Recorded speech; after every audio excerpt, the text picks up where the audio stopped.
Première partie. En cet an 628 de notre unification, il est consigné par la présente qu'Aretia a été brûlée par le dragon, conformément au traité mettant fin au mouvement séparatiste. Ceux qui ont fui ont survécu, et les autres restent ensevelis sous ses ruines. Notification publique 628.85, transcrite par Serela Neilvart. Chapitre 1. La révolution a un goût étrangement suave. Je dévisage mon grand frère de l'autre côté d'une table en bois balafré, dans la gigantesque cuisine de la forteresse d'Aretia, où les préparatifs battent leur plein. Je croque dans le biscuit au miel qu'il a déposé dans mon assiette. Bon sang, ce que c'est bon, vraiment délicieux. Peut-être parce que je n'ai pas mangé depuis 3 jours, depuis qu'un être pas si mythologique que ça m'a planté un poignard dans le flanc, avec une lame empoisonnée qui aurait dû me tuer.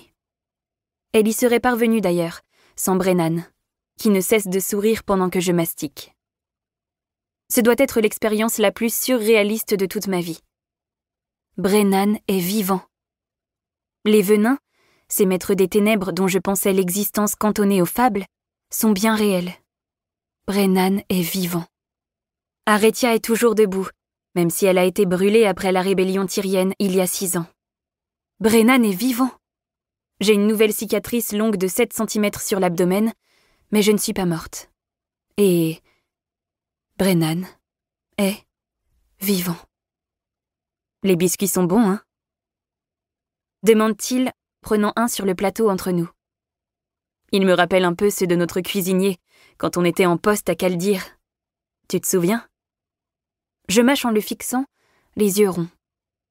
Il est tellement lui, et pourtant différent de mes souvenirs. Ses boucles brun roux sont coupées à ras au lieu de lui retomber sur le front. Il n'y a plus de douceur dans les angles de son visage, et ses yeux sont maintenant cernés de lignes minuscules. Mais ce sourire, ses yeux, c'est vraiment lui. Et sa condition sine qua non, que je mange quelque chose pour qu'il m'emmène voir mes dragons, c'est aussi du Brennan tout craché. Non pas que Tern attende qu'on lui donne la permission. Ce qui veut dire... Moi aussi je pense que tu as besoin de manger quelque chose. La voix grave et arrogante de mon dragon emplit ma tête.